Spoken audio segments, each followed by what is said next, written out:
Asanteni sana, tafadhali tunaweza keti chini.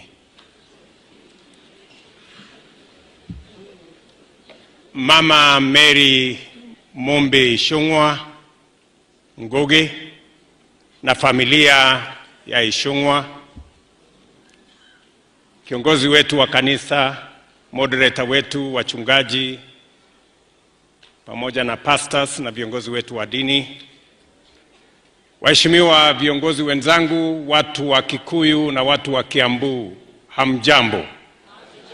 Bwana Yesu asifiwe. Muriega.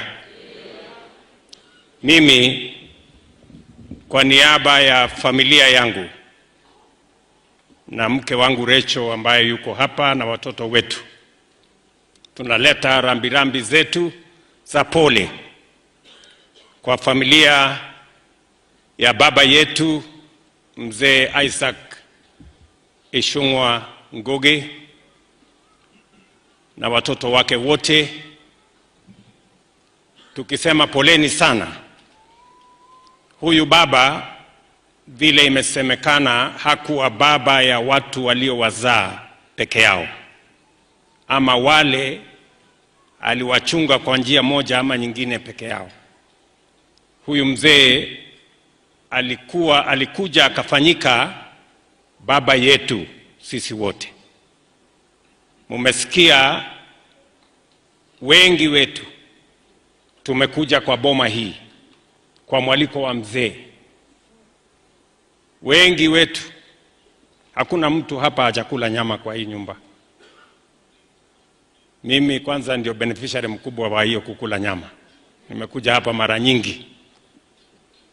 Na kama unataka kujua, kila Jumapili kuanzia saa 7 hapo, ukitaka nyama unakuja kwa huyu mzee. Mimi niligundua, kwa sababu huyu mzee alikuwa mtu mkarimu. Wakati mwingi amenipigia simu ama nimeongea na yeye, baada ya maneno ile yote tumeongea, ananiuliza mwisho, unakuja kukula nyama lini? And so that was this great father that today we put to rest. Askofu wetu ama moderator wetu amesema nyama inaleta gout na maneno mengine mingi hapo. Nikawa hapo na Kimani anatetea mimi hapo chini, anasema gout inaletwanga na pombe, sio nyama. Mtu akichanganya nyama na pombe ndio gout inakuja, na hiyo maneno mengine. Unajua tunajitetea kwa sababu mimi niko na ng'ombe, nafuga ng'ombe ya kuuza nyama. Huyo Kimani ndiye ananunua anakuja kuuza. Sasa watu wakisikia kwamba hii nyama inaleta shida, tutakosa biashara. Na nikiwa hapo, wewe Gideon, unajua ile ng'ombe ulichukua juzi hujalipa,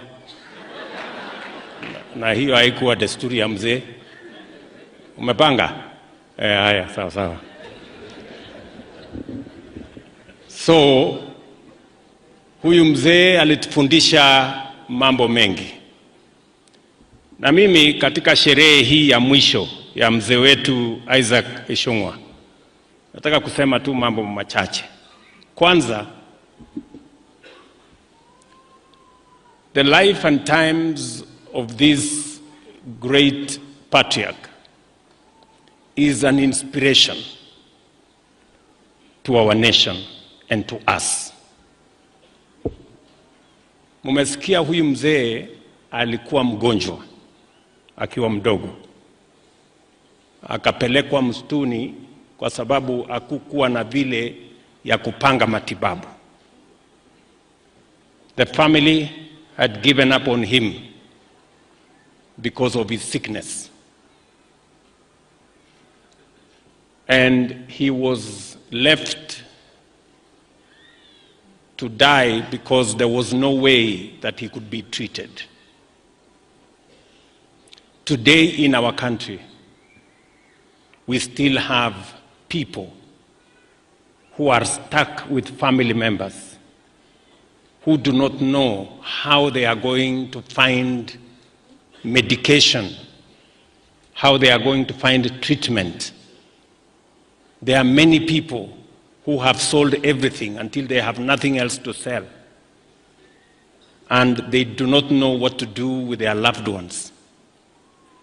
And that is why the Constitution of Kenya, Article 43, in response to desperate situations like that faced Mzee Isaac when he was young, and many other families today, the Constitution said health is a right for every citizen. It is not a privilege for those who can afford. And that is the reason today, that is the inspiration that we have as a nation to have universal health coverage. Ndio sababu leo, ili tusiwe tena na maneno kama yale yalimpata huyu mzee, kwamba ugonjwa hauna namna ya kutibiwa, na kusipatikane tena Wakenya wengi wanaofika mahali ambapo hawajui wagonjwa wao watatibiwa namna gani, watalipa kwa jinsi gani. Ndio sababu hiyo tumesema kama taifa tuweze kuwa na mpango wa afya ambayo itafikia kila mwananchi wa Kenya, na kila Mkenya apate kutibiwa bila ya kujali uwezo wao wa kifedha. And that is the spirit behind universal health coverage. And that is why I want to ask all of us. Tumefanya kazi na counties, tumeajiri community health promoters, tumeconfirm wale officers walikuwa wanafanya UHC, tunazidi na kupanga mambo ya SHA, mambo ya SHIF, mambo ya PHC na yale mambo mengine yote, ili tuwe na taifa ambayo inajali kila Mkenya. Therefore, I want to ask for the support of all citizens of our nation, so that we can move together and we can leave nobody behind. The story of Mzee Isaac brings into sharp focus the story of many families, and that is why we are inspired to have universal health coverage in Kenya. Number 2, mumesikia huyu mzee katika maisha yake, ilifika wakati alitamani kufa kwa sababu ya njaa. It was written in that eulogy that the pangs of hunger were so severe that he wished he was not alive. Again, there are still many families, many Kenyans who do not have enough food. And that is the reason why our motivation to transform agriculture, to subsidize production, to remove brokers and cartels in our coffee, tea, wheat, sugarcane industry, so that we can have a food secure nation, one that does not suffer what Mzee Isaac suffered in his young age, and many citizens continue to suffer in our nation. I am very happy that this year, by God's grace, we will harvest close to 75 million bags of maize. And as a result, it will be the highest harvest in the history of Kenya. And we continue the journey to transform our agriculture so that we can have a food secure nation, we can use it to grow jobs, we can use it to grow exports, and we can grow wealth in our nation. Jambo la tatu, kwa maisha ya Mzee Isaac,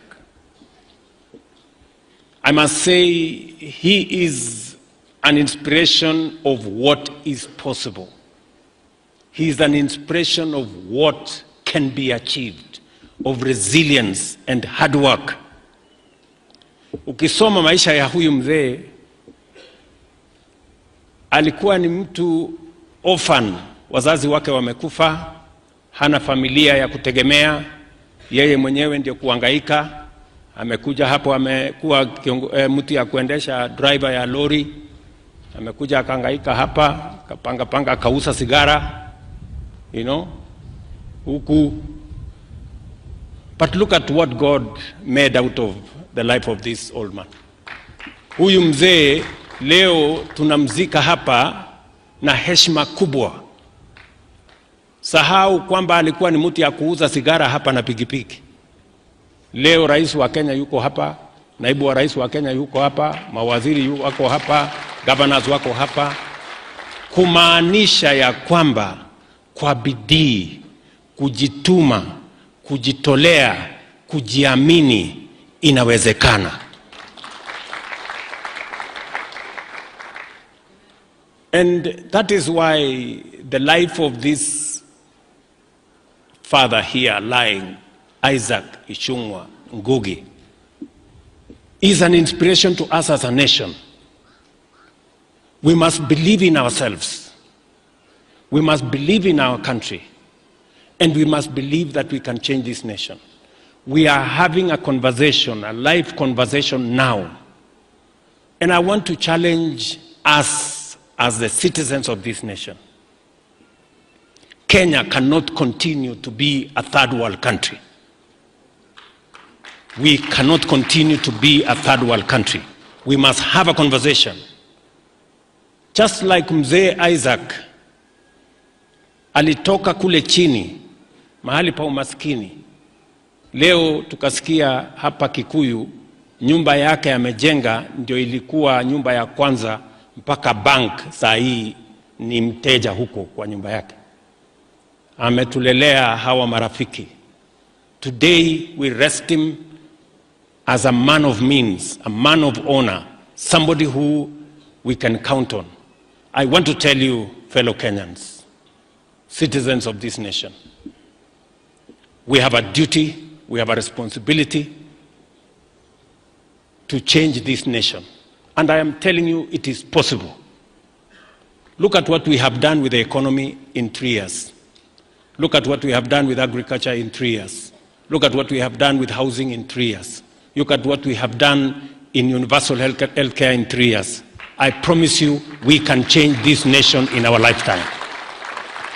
We must believe in this country. We must believe in ourselves. We must stop the negativity. We must not stop the naysayers and those who speak negatively about our country. Kenya is not a failed state. Kenya is a great nation. We must believe in ourselves. Please, good people, let us believe in ourselves. The same way Mzee Ichung'wah here believed in himself. He believed in his abilities. He did not give up. He kept on pushing the bounds and the limits. Today we celebrate a great man. Mwisho, mimi nataka niseme asanteni sana watu wa Kiambu, asanteni sana watu wa Kikuyu kwa ushirika wenu, kwa urafiki wenu. Maneno yote ya maendeleo ya kaunti hii nimeketi chini juzi na viongozi wa hapa na tumekubaliana mtaratara ya vile hiyo kazi itaendelea na vile tutatimiza wajibu wetu kwenu, vile tunatimiza wajibu wetu kwa Kenya mzima. I just want to assure you that as we move this journey, we will move together. I am very confident about the future of our nation, and I am very confident that together, working together, bringing all Kenyans together, we will be able to see a better future than we have today. Wacha nichukue nafasi ya mwisho nimshukuru mzee na mama. Mimi nimekuwa mtu wa bahati sana na familia hii. kwa sababu kupitia kwa mzee huyu na mama nimepata sio rafiki. I have got a friend who is more than a friend. Today I have a brother called Kimani Ichung'wah.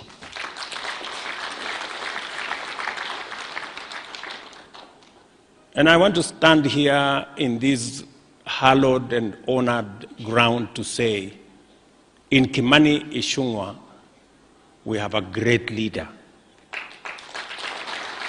Without fear of any contradiction, we have a great leader, a man of his word.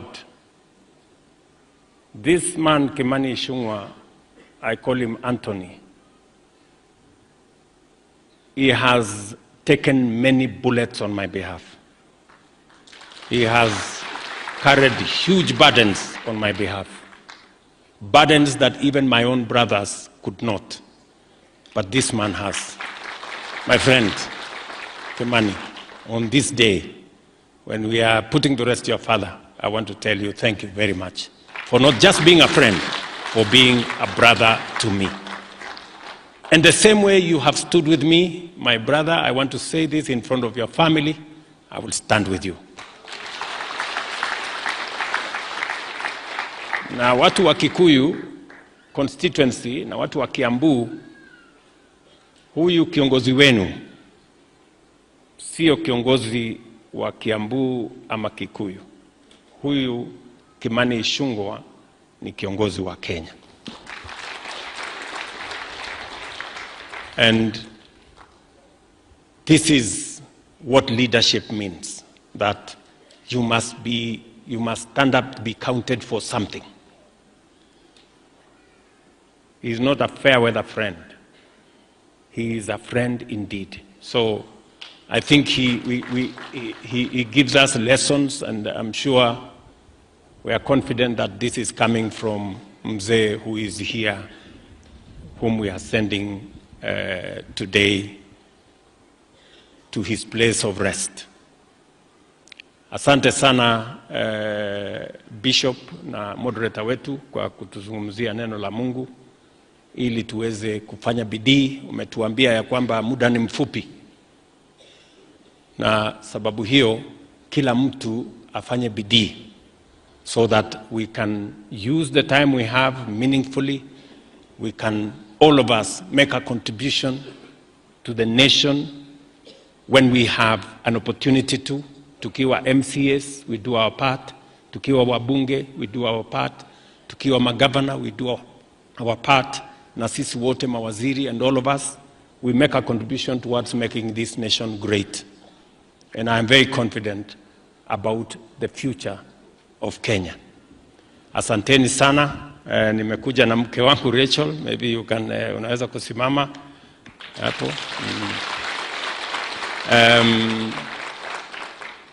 Najua wakati maneno imesemekana hapa,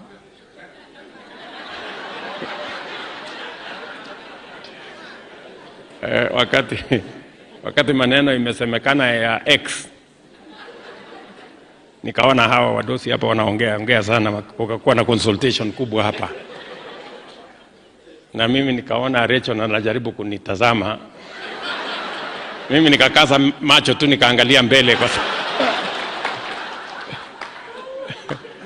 sababu ni kama alikuwa ananiuliza hata wewe uko na hii maneno ama lakini Rachel, si unajua maneno yangu yote naweka wazi. So Mzee was a great man. It is not easy for a man, a girlfriend who you did not marry, alafu amezaa watoto 8, ati tena uende umwambie sijui ilienda ikarudi. It takes a man of exceptional credentials to be able to do that, and to buy land, support them, and work with them. So this Ichung'wah was a great man. I mean Ichung'wah, the old man. I'm not saying Ichung'wah this one. Unajua huyu hatutaki, ni mtu mzuri, na bibi yake anaitwa Alice, na mimi namjua. msimuwekee maneno ingine mengi. Unajua kuna watu hapa wanasema maneno wanaweza kumisinterpret. So it tells you how big a heart Mzee Ichung'wah had to accommodate the children of other people, to support communities, different communities, and he inspires us to do the same. Kwa hivyo, kwa familia tena, asanteni sana, poleni, you have our support, you have our prayers. Mzee huyu, vile mumeona tumekuja wengi, alikuwa baba yenu pia, lakini alikuwa baba yetu na rafiki wa watu wengi. Thank you very much to the church. I can confirm that Kimani Ichung'wah is a member, staunch member of PCA. All the time, huyu mungwana anatuambia, mimi ni member number 39 wa Musa Getao. Mpaka sisi wote tunajua. Because he is very proud about his membership of PCA. So, na tunashukuru sana mmekuja kumzika baba yake. Asanteni sana, Mwathani amurathime. Tumpongeze rais tena kwa makofi. Asante sana kwa hotuba yako ya kututia moyo. And as we remain standing, the next thing we'll do really is just to exit. I'm told the benediction will be done by the graveside, and this is the exit protocol. We'll start with the clergy, and let me ask the pallbearers to kindly take their position, as we will have the clergy followed by the casket, then the immediate family together with His Excellency the President and other leaders who are close by. The space there is very small, so the rest of us kindly will remain here to watch what's happening on the screen. So let me request the clergy to kindly take your position, pallbearers, as we now prepare to exit and proceed to the graveside. The benediction will be done by the graveside, and therefore